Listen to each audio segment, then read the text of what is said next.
கிறிஸ்துவுக்குள் அன்பானவர்களே, இன்றைய காலை வேத தியானம் ஆதியாகமம் 32:28.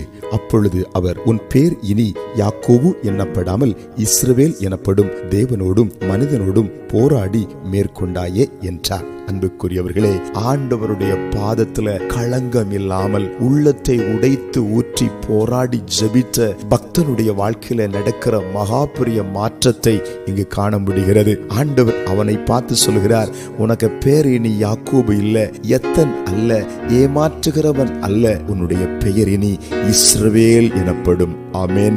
இஸ்ரவேல் என்றால் என் ஜனம் என்று அர்த்தம். என் அன்பு பக்தனே, என் தாசனே, நீ இனி எல்லாருக்கும் முன்பதாக ஏமாற்றுகிறவனாக இருப்பதில்லை.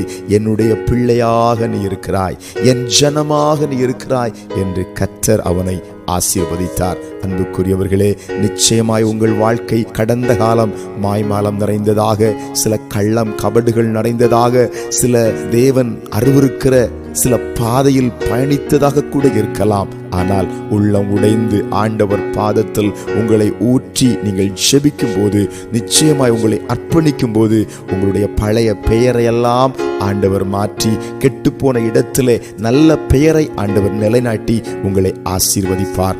ஆம், அவர் யாக்கோபின் தேவன் உங்களோடு கூட உலாவி கொண்டிருக்கிறார். ஜெபிப்போம். எங்கள் பரலோக பிதாவே, இப்பொழுது ஜெபத்தில் இணைந்திருக்கிற ஒவ்வொரு மக்களையும் ஆசீர்வதியும். பல்வேறு சூழ்நிலைகளில் பழைய காலங்கள் பாடுள்ளதாகவும் அல்லாவிட்டால் அருவருப்பானதாகவும் இருந்திருக்குமானால், இப்பொழுதே அவர்கள் ஜெபத்திற்காய் தேவ சமூகத்தில் உண்மையாய் வாழ்வதற்காய் ஒப்பு கொடுக்கிறதுனால இப்பொழுதே அவர்கள் பெயரை ஆண்டவர் பிரஸ்தாபம் பண்ண போகிறதுக்காய் ஸ்தோத்திரம். எந்த இடத்தில் கெட்டு போனாங்களோ அங்கே அவர்கள் பெயர்களை தேவன் நல்ல பெயர் எடுக்க வைப்பதற்காய் ஸ்தோத்திரம். இயேசுவின் நாமத்தில் ஆமென்.